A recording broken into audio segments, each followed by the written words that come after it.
Bien, vamos a dar inicio a la quinta videoconferencia sobre el pensamiento de Aristóteles y voy a retomar algunas cuestiones que estuvimos viendo en la videoconferencia anterior. Habíamos dicho que el telón de ese gran teatro que es la metafísica se abre según la ordenación que hace Andrónico de Rodas, con las siguientes palabras de Aristóteles que les voy a leer. Todos los hombres desean por naturaleza saber. Señal de ello es el amor a las sensaciones. Estas, en efecto, son amadas por sí mismas. Al margen de su utilidad, y más que todas las demás, las sensaciones visuales.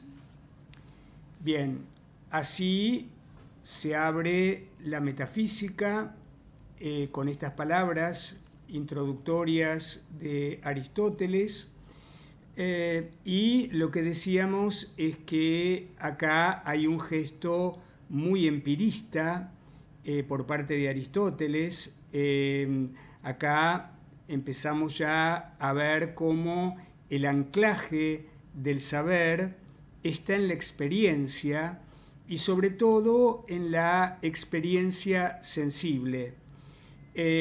Vamos a ver que justamente dentro de la sensibilidad, de eso que en griego se llama aistesis, la aistesis es un término que traducido significa estética, ¿sí?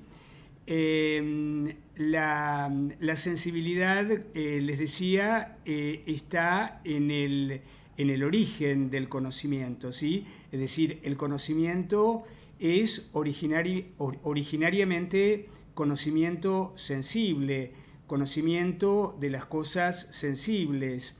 En ese sentido hay una relación dialéctica entre la sensibilidad y las cosas sensibles, ¿sí? No hay una sin la otra. Y acá aparece una de esas sensaciones como prioritarias para Aristóteles, que es la sensación de la vista o de la visión, el sentido de la visión, ¿sí? Esto va a ser muy importante, no solo en Aristóteles, sino que podríamos decir que recorre toda la historia del pensamiento antiguo y yo diría que toda la historia del pensamiento occidental, ¿sí? Incluso vamos a ver que mucha terminología filosófica en griego procede de esta cuestión de la visión, ¿sí? Por ejemplo, la palabra teoría, como la palabra teatro, ¿sí? La palabra teoría está emparentada con la palabra teatro. En el teatro justamente lo que hacen los espectadores es contemplar, digamos, es ver, ¿sí? Ver esa puesta en escena, ese drama, digamos, esa representación dramática. Y teoría significa visión, aunque acá vamos a ver que si bien esa visión comienza siendo la visión de los ojos físicos,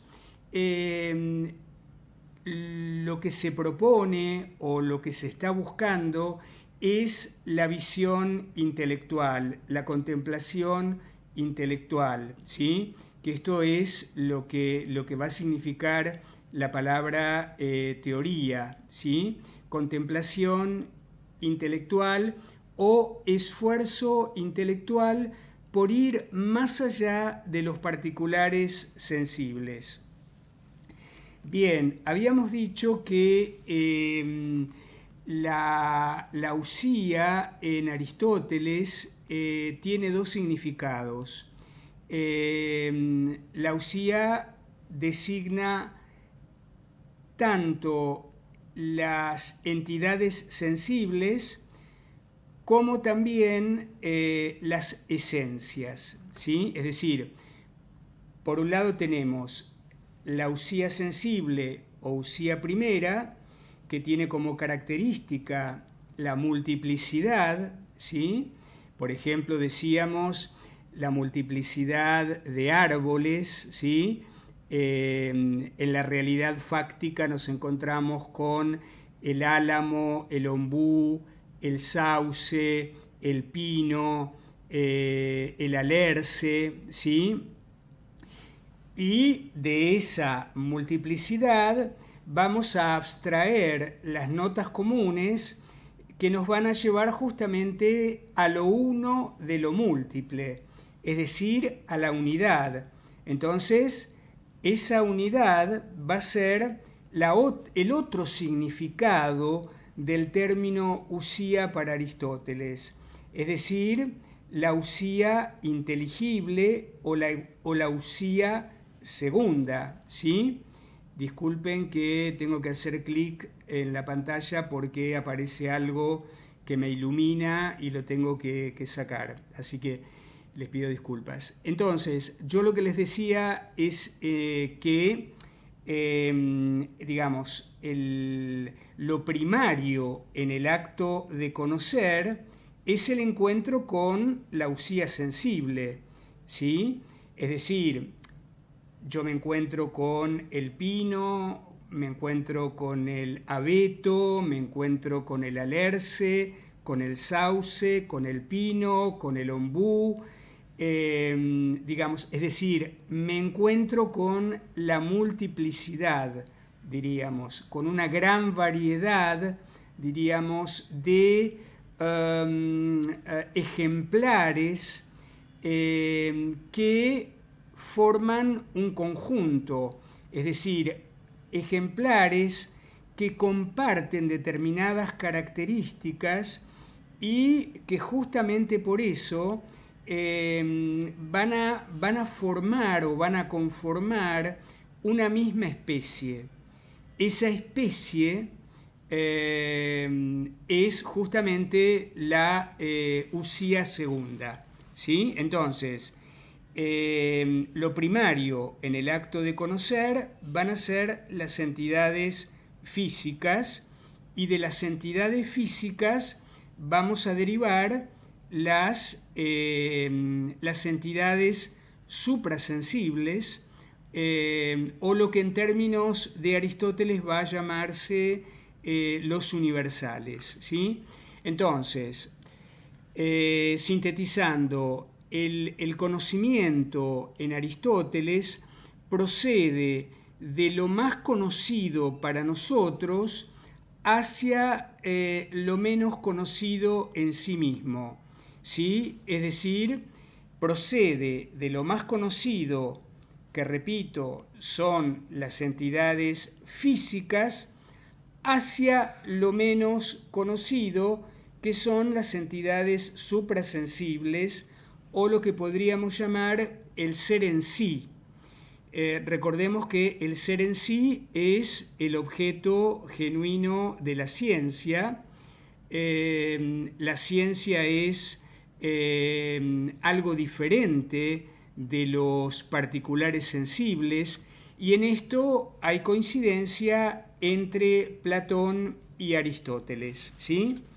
También habíamos estado viendo que entre los tratados de Aristóteles, uno de los más importantes va a ser la metafísica. La metafísica es un tratado de 14 libros cuya ordenación y nominación se atribuye a Andrónico de Rodas. Andrónico de Rodas, que vivió en el siglo I a.C.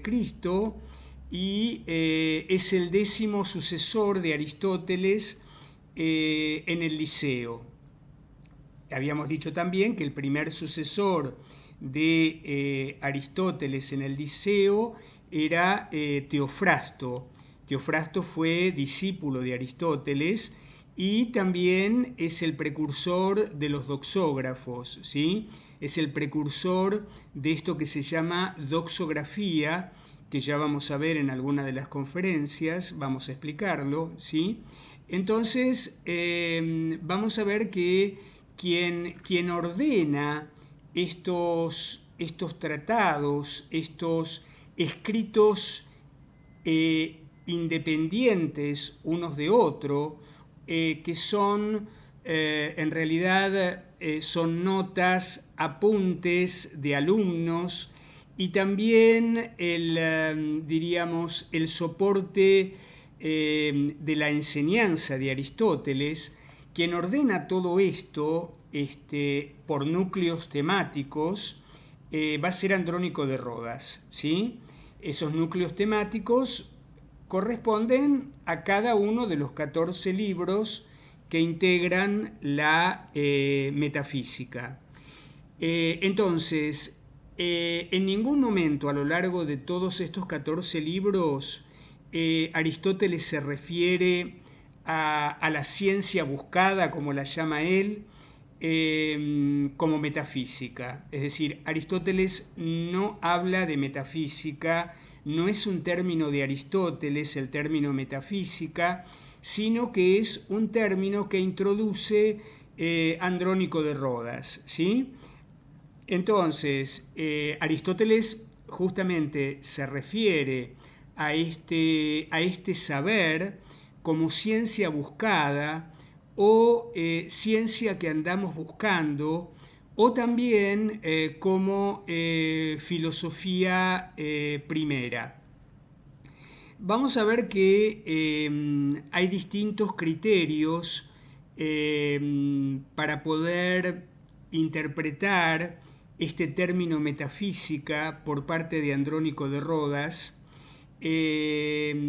Hay tres criterios. Un criterio que es el criterio según el orden de catalogación. Otro criterio que es según el orden nociológico. Y otro criterio que es según el orden de la realidad. El criterio por el cual se supone que Andrónico de Rodas podría haber denominado metafísica a este tratado de 14 libros, tiene que ver con una cuestión eminentemente material, que sería la disposición de los libros de Aristóteles en la biblioteca del Liceo. Es decir, los libros que corresponden a los tratados metafísicos vendrían después, estarían ubicados espacialmente después de los tratados físicos, ¿sí? De los tratados que Aristóteles, que se van a llamar física, ¿sí? Y bueno, recordemos que también el prefijo metá, de donde viene metafísica, significa no solo más allá, sino también después, ¿sí? Entonces, uno de los criterios tiene que ver con esa ordenación de los libros en la biblioteca que estaba en el liceo. El otro criterio es el criterio nociológico, ¿sí? Es decir, el criterio según el orden del conocimiento, que tiene que ver con esto que nosotros ya dijimos, que, bueno, el conocimiento avanza yendo desde la usía sensible hasta encontrar la usía inteligible, ¿sí? Es decir, justamente la ciencia buscada es la ciencia que se ocupa de la usía inteligible o usía segunda, ¿sí? Ese es el conocimiento o el saber que dice Aristóteles que andamos buscando, ¿sí? Entonces, según el orden nociológico, el conocimiento es el pasaje de la usía primera a la usía segunda, es decir, el pasaje de las entidades sensibles caracterizadas por la multiplicidad a la unidad, que es justamente la usía segunda o usía inteligible, ¿sí? Recordemos que la usía inteligible o usía segunda es la predicación sustancial de todo lo que es, ¿sí? De todo eso que es y que comparte determinadas características, como yo les decía, y que por eso todo eso que es y que comparte determinadas características forman parte justamente de una unidad, ¿sí? Entonces, es decir, esa unidad va a ser el común denominador, en el ejemplo de los árboles, el común denominador de árbol, ¿sí? Es decir, ¿cuál es el común denominador de un alerce, de un pino, de un sauce, de un abedul, ¿sí? Bueno, el común denominador es que todos esos particulares sensibles, toda esa multiplicidad, todas esas entidades físicas comparten la característica de ser el árbol, ¿sí? Bien, bueno, según el orden de la realidad, según el criterio por el orden de la realidad, vamos a ver que justamente la metafísica se va a ocupar de otro tipo de realidades que van a ser justamente las realidades suprasensibles. El término metafísica en griego se dice ta meta ta física. Ta meta ta física significa más allá de las entidades físicas. Y en ese sentido la metafísica sería el estudio de las entidades suprasensibles, ¿sí? Entonces, vamos a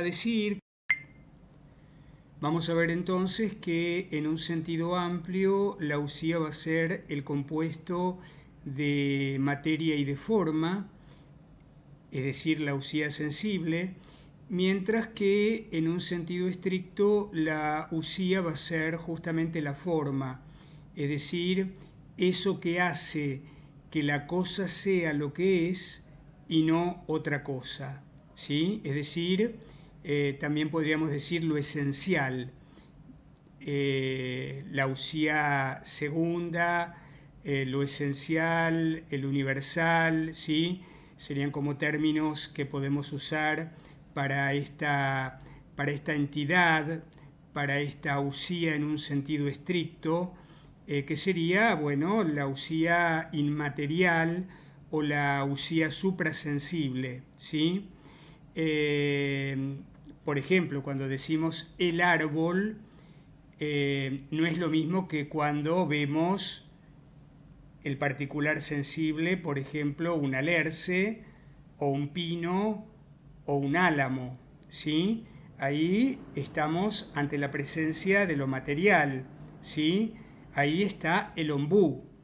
Cuando de toda esa multiplicidad yo puedo extraer lo uno, es decir, aquello que los une, aquello que une a esa multiplicidad, el común denominador o el predicado común de esos ejemplares que exhiben diferencias, ¿sí? Esos ejemplares que exhiben diferencias, pero que también tienen semejanzas, cuando a través de un esfuerzo intelectual puedo captar la semejanza, eso común, esa semejanza que capto, es justamente la usía en sentido estricto o usía segunda. Entonces, vamos a ver que justamente las cosas más difíciles para Aristóteles van a ser aquellas que se hallan alejadas de las sensaciones, es decir, los universales. Bien, entonces, habíamos dicho que Aristóteles habla de la ciencia buscada, de la filosofía primera, ¿sí? de esa ciencia que andamos buscando y que también en algún momento la va a llamar teología. Y él va a definir a esta ciencia que andamos buscando como un saber puramente teorético acerca del ente en tanto ente y de las propiedades que como tal lo caracterizan. Se trata entonces de un saber puramente teorético, es decir, un saber por el saber mismo. Es decir, esta ciencia buscada, esta filosofía primera, no es un saber productivo, no es un saber con fines pragmáticos, sino que justamente se trata de un saber que está expurgado de todo eso y que lo único que le interesa es el saber, ¿sí? También Aristóteles define a esta ciencia buscada como la ciencia de lo que es en tanto que es, ¿sí? Vamos a ver que también Aristóteles va a reducir la pregunta por el ser a la pregunta por la usía. Les voy a leer el fragmento en donde aparece explícitamente esta reducción de la pregunta por el ser a la pregunta por la usía.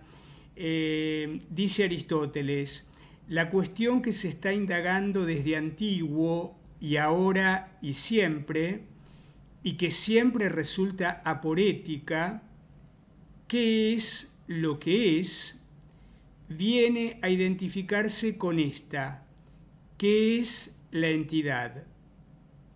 ¿Sí? Entonces, acá hay una confusión del ser respecto del ente. Acá es donde Heidegger va a decir que Aristóteles clausura explícitamente la pregunta por el ser. Es decir, Heidegger va a decir que acá la ontología clausura la pregunta por el ser. Recordemos que la ontología, Heidegger reconoce en la ontología dos dimensiones, la dimensión óntica y la dimensión ontológica. La dimensión óntica es aquella que se ocupa del ser del ente en tanto ente, mientras que la dimensión ontológica es aquella que se ocupa del ser del ente en tanto ser, ¿sí? Esa dimensión ontológica está clausurada por Aristóteles justamente cuando reduce esa pregunta por el ser, que según Heidegger va a ser la gran pregunta de la filosofía, esa pregunta que la filosofía aún no se ha preguntado, como dice Heidegger. Acá Aristóteles clausura esta pregunta y recordemos que para Heidegger la historia de la filosofía va a ser la historia del olvido del ser. Es decir, la filosofía se olvidó del ser, dice Heidegger, y confundió el ser con el ente. Bien, vamos a dejar por hoy esta larga, ardua y abstracta videoconferencia, y como siempre les digo, si tienen alguna pregunta la pueden dejar debajo de la videoconferencia.